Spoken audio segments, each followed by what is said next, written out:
Very cool.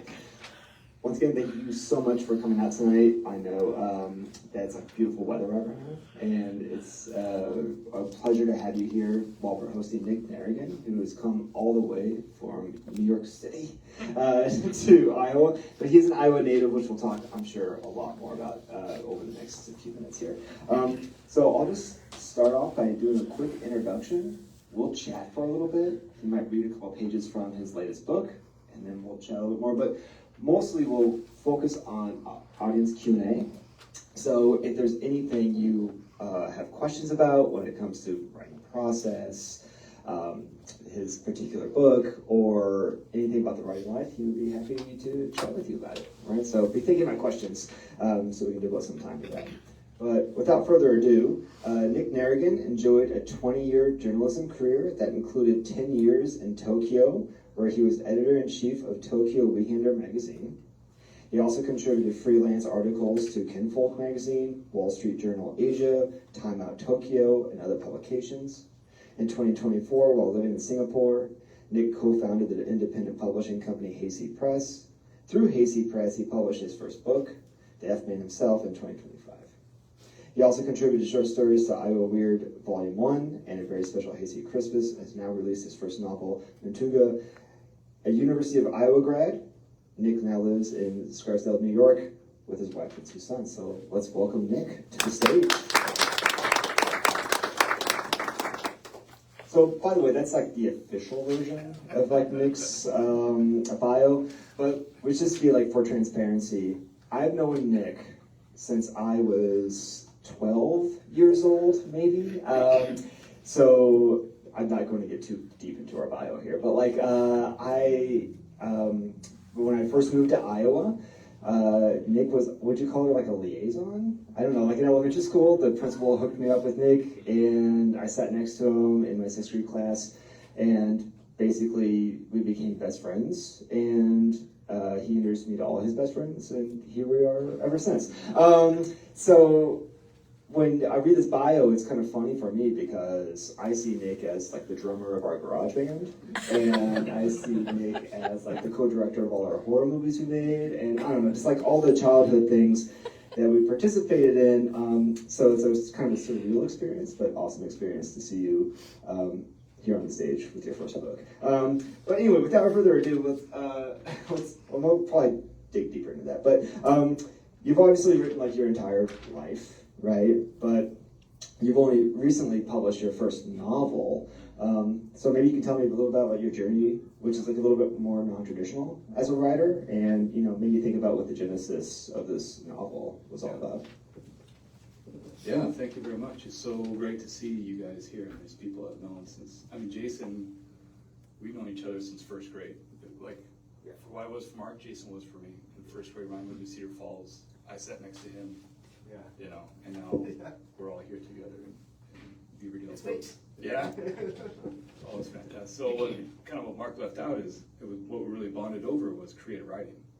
When we, and so for me, I call creative writing a genetic disease, basically. It's like, my whole family reads and writes and just encouraged that from, the day we were born, and something that I would be doing whether I was published or not, whether it's something I'll just do and I'll do for the rest of my life, no matter if I have an audience, right? And it's just an itch that's always there, it's always gonna get scratched.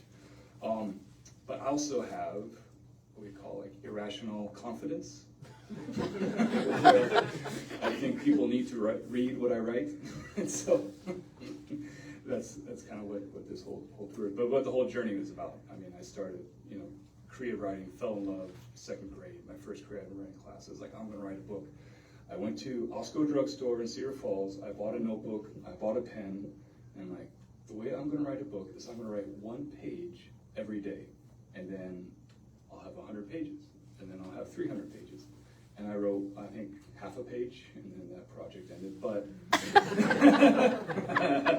like creative writing has always been my favorite class, and like making horror movies with these guys, and reading books and writing and just doing anything that's creative. And so I can keep going. Yeah, this is a long answer. That's all right. So my personal journey in writing. So we graduated Cedar Falls High School in 1997. I was enrolled at UNI as I had no idea what I was going to do. And 2 days before classes started, like all my stuff was packed at the top of the stairs, ready to move in the dorms. And my dad sat me down and said, "Nick, I don't think you should go to school." And I was like, oh, ding. It's like, you are absolutely right. And it was just like all of a sudden, like this weight was lifted off my shoulders because I had no idea what I was doing, and I had no plan. I was just going to UNI because my brother was there, all my friends, Mark was there, going to UNI. And the dream, and is what I ended up doing, which the first book, F Man Himself, is about, is my other friend Mike Mosley. He flunked out of school after one semester, which I would have been right there next to him had I enrolled in school. And he and I loaded up his car and we drove to Boston. And we had the address for the youth hostel, and we stayed at the youth hostel on weekdays, and they had the limit where you can only stay there for 5 days, so we're sleeping in our car in the middle of February in Boston until we met some guy at the youth hostel, said, "Do you want a place to live?" Or, "I'm looking for a roommate." Anyway, so that's what essentially F Man Himself is about. That was my first stab. I was like, I'm going to be a writer. This is a chance. The reason why we're doing this whole adventure is to write a book.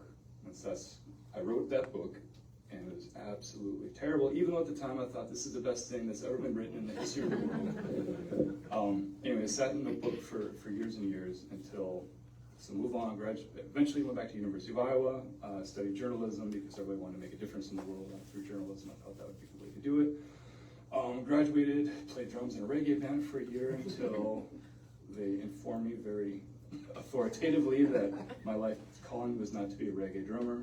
I learned the hard way, getting fired from that band, but they did me a good service. And but then I got my first newspaper job in Marengo. Anybody know where Marengo is? Town of 2,500 people west of Iowa City. So I was the editor of the Marengo Pioneer Republican for 5 years, and that's, it was great. I mean, that's where I learned. I showed up as a reporter, and the first thing it is, so here's your camera. You're now also a photographer.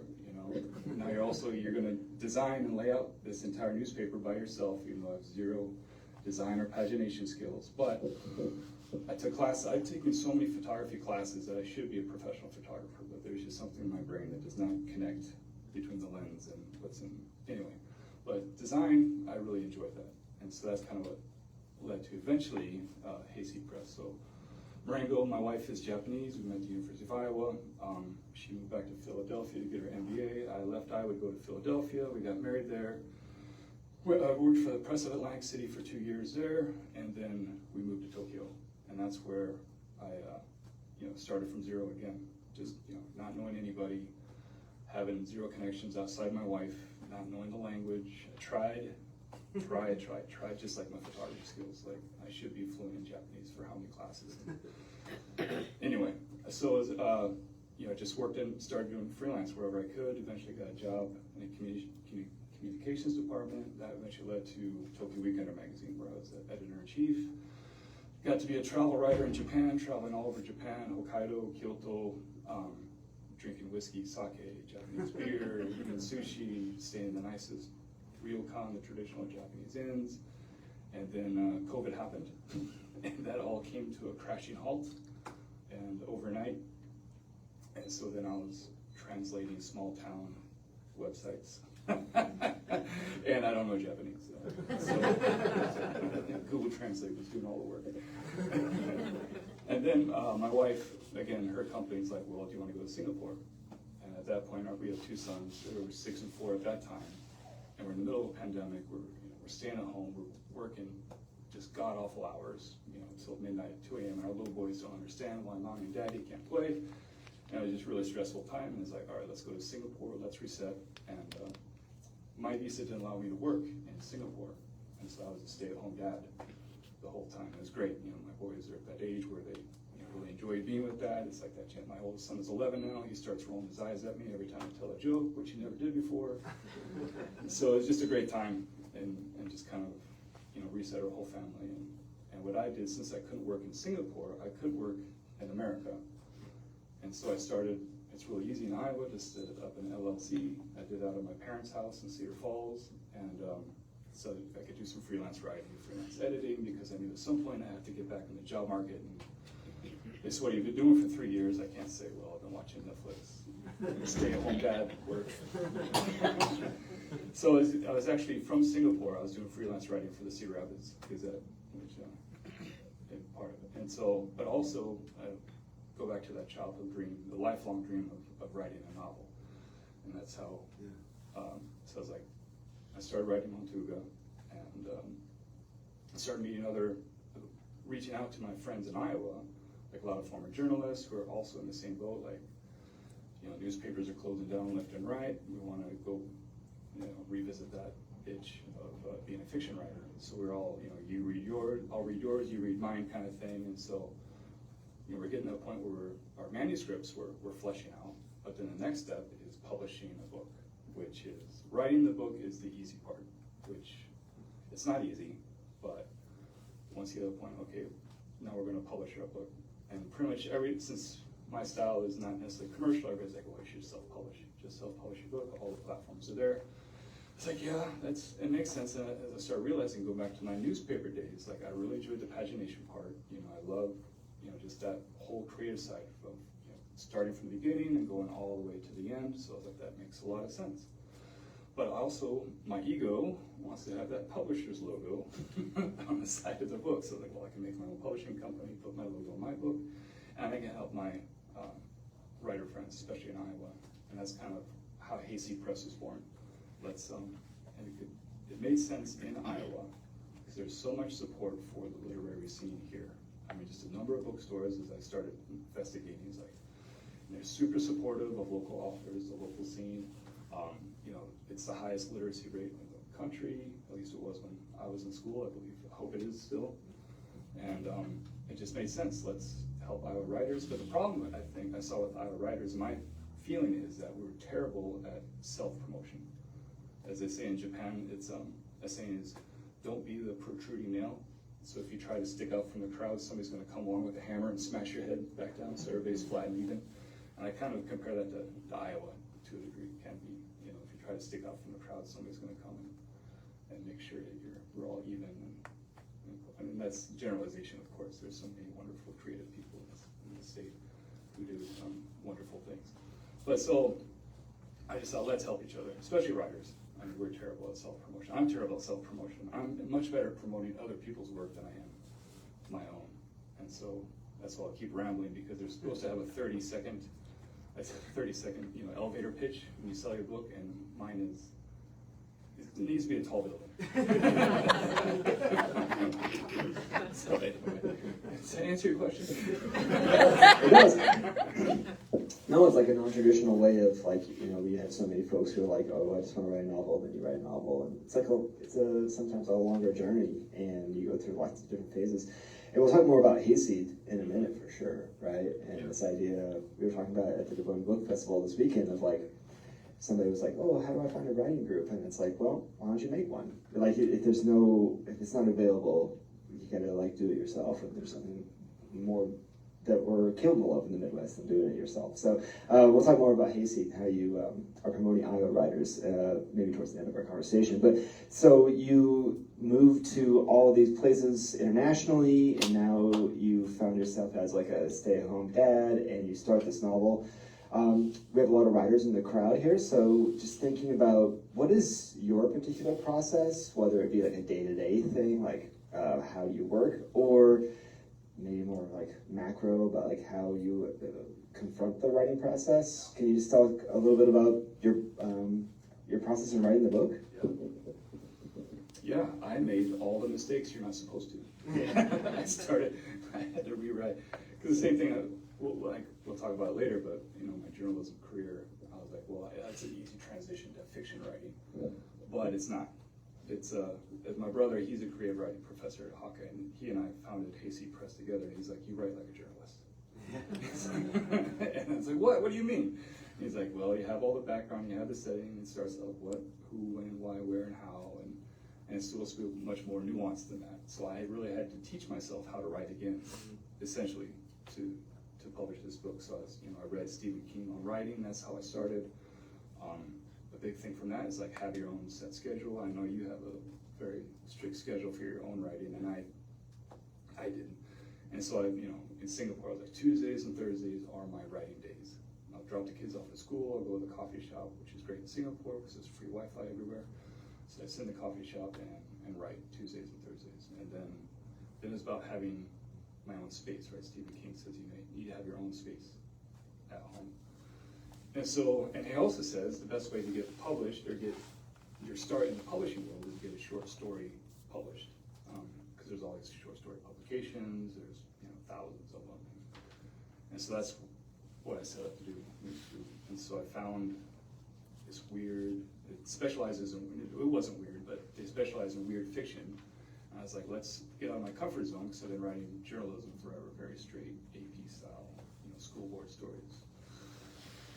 County supervisor stories, everything, you name it. But I've also had some very weird people in my office, and that's another story. But so yeah, I said I'm going to write a short story. I'm going to try to submit it to this publication, and it's going to be weird. And I did. And actually, I fell back onto a dream I'd had in Tokyo before I got married. When I was still in Marengo, so I was in Marengo. My wife is in Tokyo. We did long distance for 4.5 years between Marengo and Tokyo. I went to visit her, and I had really bad jet lag, and I had this super vivid dream about vampires attacking this small town, like Lost Boys kind of thing. But then in this town, there's this gardener who was also a vampire, and he lived in a coffin 6 feet underground, and he grew marijuana inside this coffin. And this marijuana provided special powers that helped him not be a vampire. And this is like way back when like True Blood was like super huge and everything. So I woke up at like 4 a.m. I was like, oh, I gotta write this story now. And we're gonna turn it into a movie and we're gonna make millions of dollars. And so I did. I sat down and wrote the whole summary, and I sent it to my brother. He's like, we gotta get this out. Let's publish it. He's like, yeah, let's do it. And that's how far we got with that. But the story kept in my brain, like actually, and like the characters started growing on me, and by the time it came around to writing a weird story, I'm like, well, that's about as weird as it gets. But I don't want to write about vampires because I don't want to be a vampire writer, and that whole thing. It's like there's already kind of rules set in place for vampire engine. I really wanted to get creative with it, and so. They say write what you know about. I love New Mexico. We spent time in New Mexico. I was a mountain ranger there for a summer with the Boy Scouts, and we do 10-day backpacking trips. Or they would, I'd be with them the first 2 days. But backpacking with teenagers is an incredibly boring pastime, and so I keep a little field guide book in my back pocket. So while we're hiking, I'm in the back reading the field guide and like identifying all the plants and birds. And so like, oh, I know all the plants in New Mexico, so I can start there.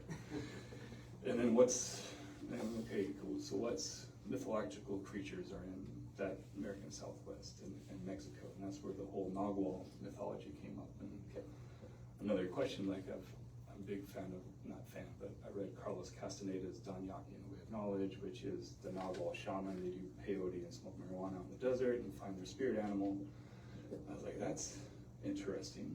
Like that's kind of up my alley. So let's chase this Nagual mythology, and so that's essentially how it started. And I created this character who's a 400-year-old Aztec shaman who does a lot of peyote and smokes grass and finds his spirit animal and transforms to a spirit animal and then fights evil. And so that's how my short story was supposed to. Actually, no, not yet. But it was going to just be a short story based on this guy. And then it just kept growing. I fell in love with the characters, fell in love with the story, and it turned into a book. Yeah, so that was my whole writing. But then I kept making all the mistakes along the way. Like, it was a novella, 40,000 words. Like, I'm done. Like, everybody needs to read this. I think I sent you so many copies. Like, Mark, read this. Like, everybody I knew was like, my brothers, read this. And like, the only person who read it was my dad and my aunt.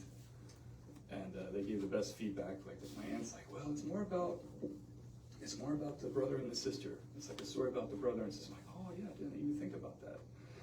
And then my dad's like, oh, I want more backstory, which you're not supposed to do. For any writers in here, like the basic rule is the amount of backstory you need in your story is 0. However, about half my book is backstory. Because my dad, but I mean, it became the story. It wasn't just backstory. It was the story of this guy and his sister and their relationship and how they splinter apart, and at the end of it have to come together in battle. And so that became the story, thanks to my readers. And that's how it grew from a novella that was really weird and strange and nobody could understand into, you know, a full-fledged novel. Yeah. Very cool. Yeah, so like, we were talking about this weekend, now that you mention it, just kind of issues that come with writing. And I talk with this with my students all the time of like, how do you write about like extreme things? So like violence or drugs, and you have a lot of both in your book. And so I'm kind of curious about how, I don't know, like how did you handle kind of like extreme subjects, and how do you kind of be authentic to it without being exploitative? I don't know, do you have some thoughts on how you handle that? I do, because I had to think about this a lot. I really had to balance the violence, because it is a violent book. I mean, I'll say that there's quite a bit of violence, and it's almost not blatant. It is kind of blatant in parts, and that's on purpose. Because, like I said, when it's a 40,000 word novella, is interesting. My early readers like, oh, I really like how you just hint at the violence, and that was my intention. That's like I'm reading essays on fiction, Thrill Me by Benjamin Percy, and that's where he's like no background, you know, no backstory for your characters. And he's like only hint at violence and only hint at the sex in your books, which I do in mine. It's only hinted at, but the problem was then when I started writing about these characters, Montuga and his sister Verona, like they have a very violent past. They come from a place of violence. And the violence in my book, much of it is based off historical events, as you know, like I say, the 400-year-old Aztec shaman, but that's a very violent period in history, and the people you encounter along the way are violent people. And so actually a lot of the violence is based on historical, like actual events that happen in history, like when Zaldivar, you know, he attacked one of the Pueblo communities in New Mexico, and he chopped off every single man's foot so that'd be enslaved. You know, that's it.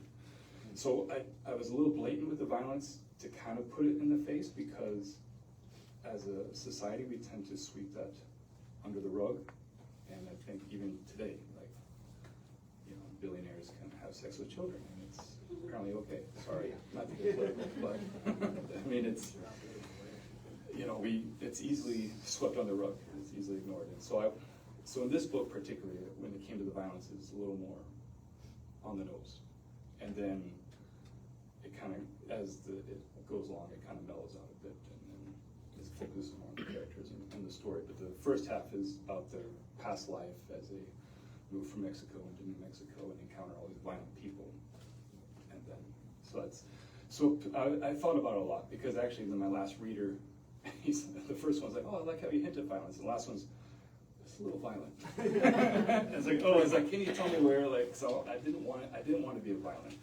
I'm not a violent. I don't want to like glorify violence or like, you know, splash and murder and all that. That's not what I do. I want to be more of the literary side of things, but let the reader's imagination go away. So that's, but at the same time, I want the reader's imagination to be like, this is happening right now in your face, and you can't look away, kind of thing. Like you shouldn't look away when it's happening. So I was like, so going on that train of thought, thinking about how you had this like magical realism element to your story that's like 50% of the book, but then you also ground it in reality too. You have like people who are in the world that we know, and one of the main characters that kind of helps ground the story is a journalist. And you are a journalist, and just like a personal story about Nick, he like worked in Marengo down the road, and he would come over all the time when my wife and I had a young child at the time. She's about to graduate high school now. It's crazy, but we would like call him Uncle Nick. Basically, he would come over and hang out all the time, working in this small town newspaper. And one of your characters is like a small town newspaper, and so. What was your kind of intention with how you balance the magical and the real, and how did you use like the journalist as a way to push the narrative forward? So specifically, one trouble I had was setting voice for the story. Like because my main character Montuga, it's not spelled out, but he actually has Down syndrome, and so Nick, which it's not in the book itself, but then it made it. I kept making things harder for myself than I needed to. Like I wanted to be more clever than I am, kind of way. But I thought, he comes from this strange background, and and he's magical. He's born with magic, and so I just thought that would make a very interesting character. But I couldn't really get in that headspace. Like, how does this character see the world, and what's his voice sound like, and how do I write a story from the perspective of someone with limited capability? I mean, he's not limited mental capabilities, but just sees the world differently from you and I. And so that was a lot of work, just like writing a story from that perspective. So I added a lot of interesting characters, and I was really struggling with voice, which my whole journalism career I made off of voice, not research. Let's make the story as entertaining as possible, rather than call people on the phone and get the actual facts. I was kind of a fiction writer already as a journalist. I have a kind of board of supervisors would probably tell you that. But no, so I needed voice, and I also thought I kind of make it easy for myself. And I thought some of these stories that from my journalism career I could kind of interject in here to make interest. Like I actually covered 3 murder trials in one summer in Marengo, Iowa, and so I thought I could, I was like, oh, I can just write about each murder. But then one problem about being a journalist is that people do stuff randomly. And fictional characters, they need motivation, they need some sort of rationalization for what they're doing. And real people don't. Like when they murder something, it makes no sense. Like, so like, oh, what was their motivation? Like, they just had a really bad day and they just snapped. Usually is what happened. Like, there's no rhyme or reason for a lot of the crimes. And so I found trouble with that. Like, I thought I could just write about this murder and be interesting, but so I created the journalism character, especially to add the voice. And I could interject myself, and it made it a lot easier to kind of tell the story from somebody else's eyes, rather than try to create, because I tried several different voices. At one point I tried to copy Big Lebowski, the narrator, like the actor, anyway, the cowboy, I write in a cowboy type voice, and that lasted for 1 page. Like, this is too wide, I can't keep this up. So I had to find my voice. That was a lot of it, was just finding my voice as a fiction writer as opposed to my voice as a journalist. And so that was really the biggest struggle for me, which was humbling, because I thought I write with voice, and all of a sudden, what's my voice? What's my fiction voice? Right. And so that was basically the journalist characters, like interjecting myself, and then but also kind of ground the story a bit, because it's quite magical and fantastical, and elements of psychedelia, and so kind of have that narrator seeing it through his eyes and chasing after the story.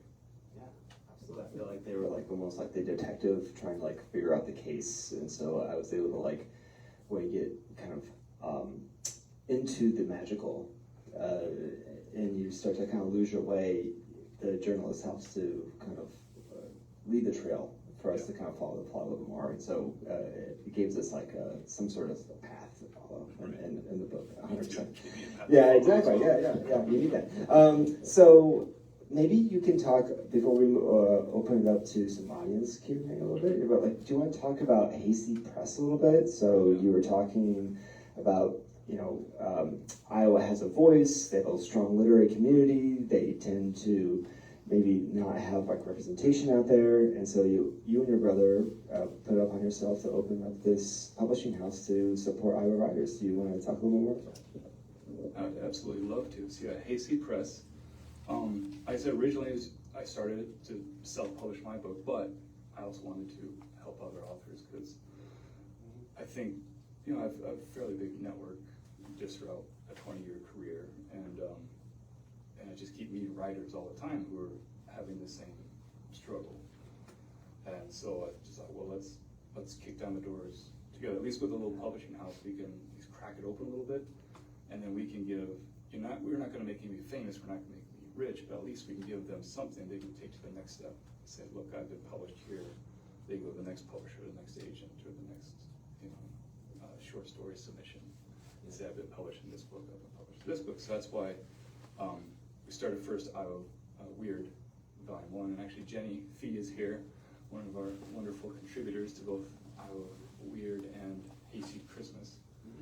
And our writers are the best because they're out there talking about us as well, networking for us and pushing doors open for everybody. So it's just, we've started this whole community of just writers, and once you kind of, it's motivating and inspiring. It's like, oh, I want to help them, I want to help them.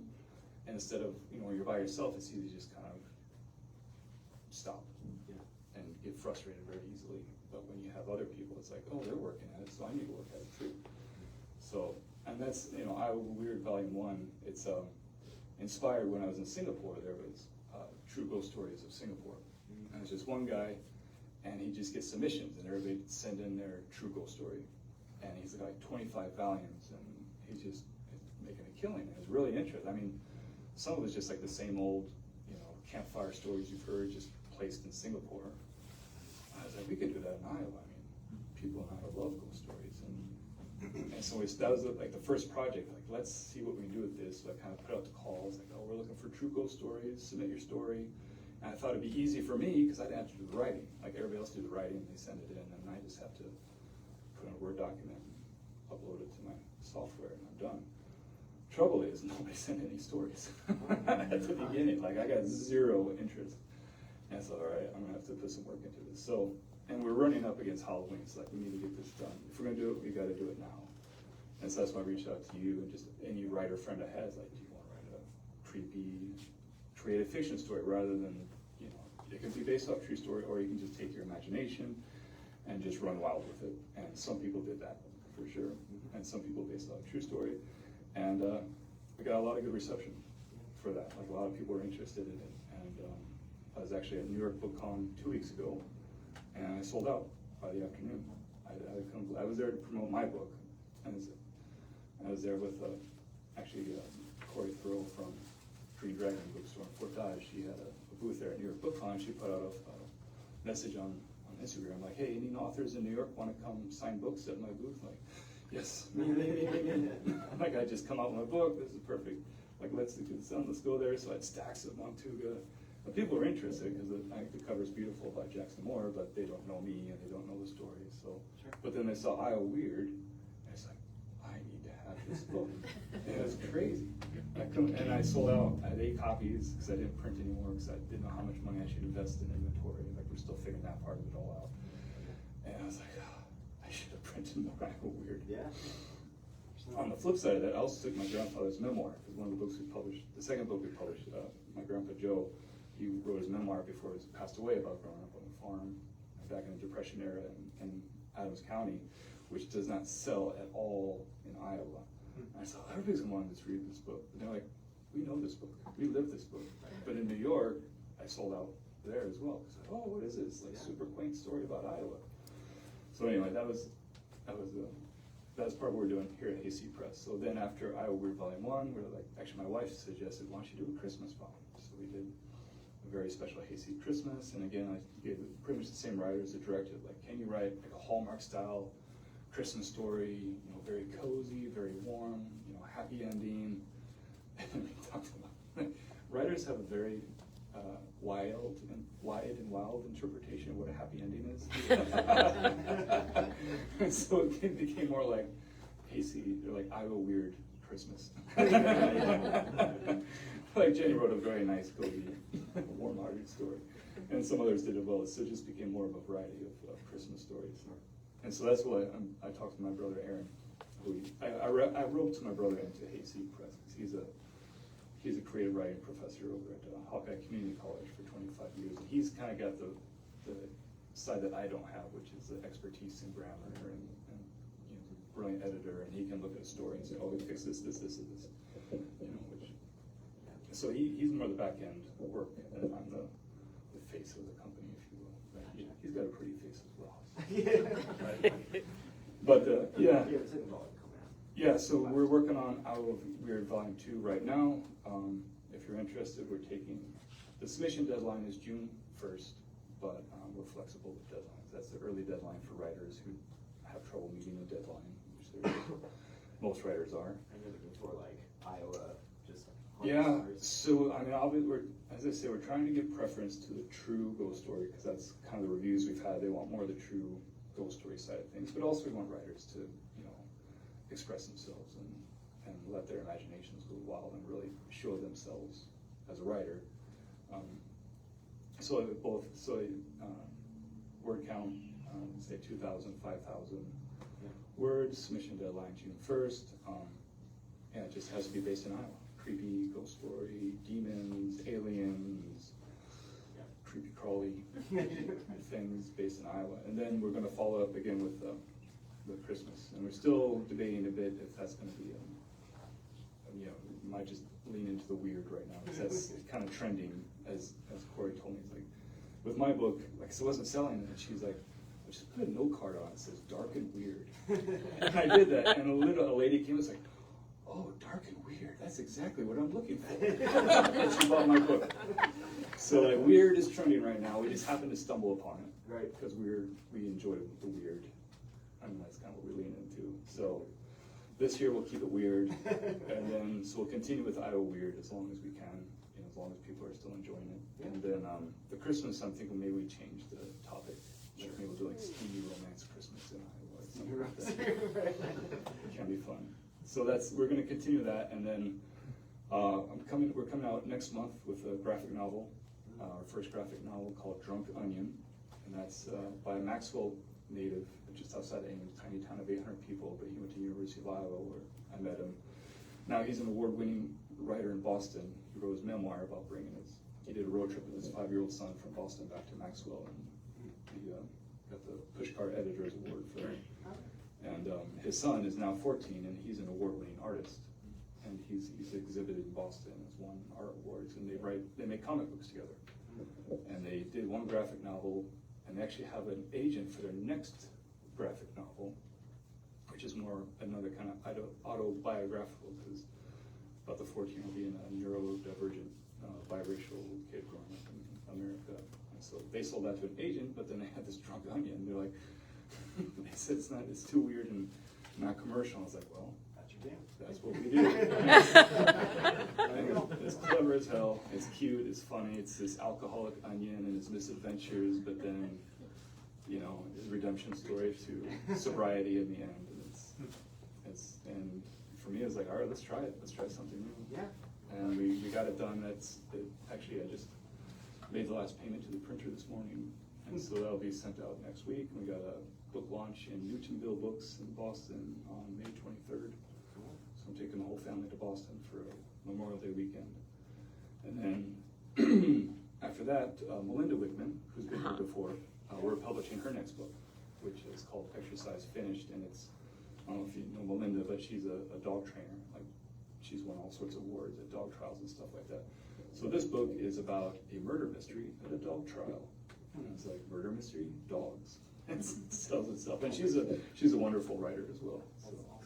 So that's our goal, is to have that out this summer, at least before September 1st. And Iowa Weird come out, hopefully be in bookstores September 1st, and then Christmas, and then we'll see see what's next after that. That's Hayseed Press. So please subscribe to our newsletter. We have a few subscribers here as well. We're super supportive. We announce all of our deadlines. It's a weekly newsletter, and so if you want to just keep up with what we're doing and see when the deadlines are, that's where you'll find it. So maybe it's time to open up for some audience Q&A, possibly. Does anybody have any questions about magical realism, novel writing, any kind of process questions? We'd be happy to answer them. Yes? I had a question, not necessarily about writing or the writing process, but when did you start your book and how long did it take you to finish it? This one took 4 years. 4 years, wow. Yep. Now it could have been done quicker, but I had to basically start over from scratch after I realized I made every single mistake that you could make as a writer. And actually, the next book I'm working on is called Cicadas. That's the working title. I've been working. It's more commercial. So that's actually this whole thing is building up to this next novel, which is human-sized cicadas that emerge after 15 years underground and attack a small mountain town. But that book I've been working on for 15 years. It's still halfway done. So that's But yeah, I started that when we moved to Tokyo, and just, you know, work and kids got in the way, and now the pace is picking up a little bit more, and so I'm hoping that'll be ready by 2028. But I mean, it's a process. I mean, I know one guy, one of the first guys I met was in self-publishing. He wrote 7 books in 2 years, and he would sit there. He said he sits in his office and writes for 7 hours a day. Just writes. The problem is his books are terrible. I felt really bad for him because, like, his premise is really interesting. He worked in the diamond industry, and so he was like doing diamond heists in like Bangkok, and like there's like super interesting title and premise. But then I was like reading his book, and like it was halfway through, and they still haven't done anything, and they've been in a hotel room for like 15 pages, and it's all 3 characters dialogue, and you can't tell one character from the next. And he's like, yeah, I don't know why I can't get a publishing deal. It's like, well, maybe you should slow down. Slow down. So I mean, it's different for everybody. I need to speed up. He needs to slow down. Hope that answers your question. Yeah. Anybody else have a question? Is your publishing company in Iowa, or is it, if you live in New York, where is it? So yeah, it's based out of Cedar Falls still. Oh, okay. Yeah, that's kind of why it's in my parents' house. My parents are huge supporters of Hayseed Press. My dad delivers books for us. He's enjoyed, he talks about all the bookstores, like, oh, I went to this bookstore, I loved it. It's so great, they have all these Western books, I'm gonna go back and buy them all. But it's from the LLC too, right? Like, Yeah, like he answers all of our mail, he gets all of our spam mail. Because you started in Japan. Singapore. I was in Singapore when we started the business. Yeah. Just because we were allowed. I mean, I wasn't allowed to work there, but they're like, you can work in America. So that's why I just asked my parents very nicely, can I use your address as an LLC? Right. And so it's still, and that's why I also kind of got my brother involved, because he's also in Cedar Falls, and so we kind of have a body here to just yeah. How did you land on Hayseed Press? That's an old name I kind of used for myself. Okay. I guess a nickname that I gave myself, especially after around the Boston time when I was 19, because I moved from Boston for a year, and my friend Mike, who's on the cover of Man himself, he got into acting school in New York. He's actually an actor still today. And so after Boston, I actually went to San Diego for a little bit with my brother. Then I worked in the Boundary Waters as a canoe guide. And then I finally started college, and so I thought Hayseed was kind of a good moniker. I was just a hayseed floating in the wind. And so I've always, actually have a hayseed tattoo on my back that I drew. And so when I started, coming up with the company name, it made sense. I first had to make sure it wasn't already, somebody already had it. Yeah. It's like there was like a Hayseed Publishing. I wanted Hayseed Publishing, but there are like out east there's one. So Hayseed Press. Thank you. Yeah, it sounds derogatory, but you're kind of claiming it back. Yeah, we are kind of hayseed. Yeah, There's a pride in it. I always tell people, like, because I'm from Cedar Falls, and like, so in Iowa, I'm a city kid, right?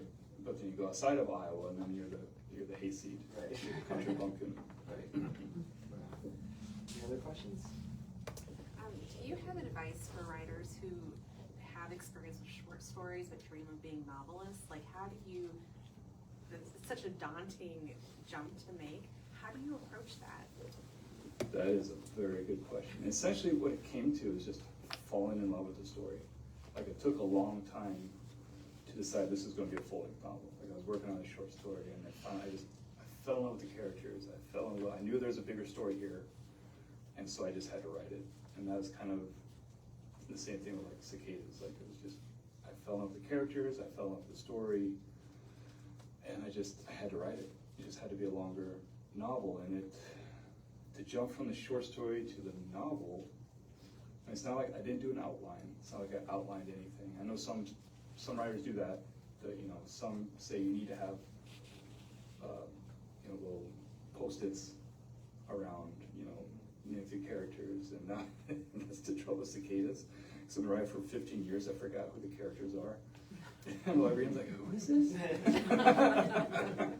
So I don't recommend that.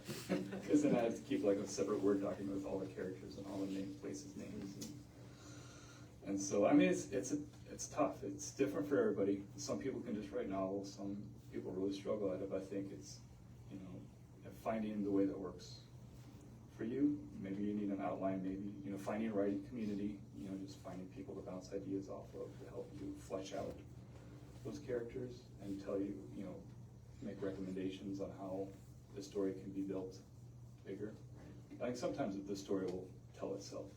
That's what I just went down a rabbit hole with this, and I just couldn't stop until I found the other side of it, basically. But it's a little tough for me to answer because I don't know how this happened. Okay. This might be a good opportunity for us to adjourn for tonight. Let's thank Nick for sharing his thoughts and his listens with us. And we have books for sale. I should mention a couple things. So first off, we have his Hayseed Press material that's available for sale, as well as of course his book. Right there. We also have expressions for sale. So come on up and purchase some books. And we also have this amazing bookstore full of books. So feel free to browse and purchase what you will. Just watch your step. Just watch your step when you go to the room for crying out loud. All right, thank you so much, Jack.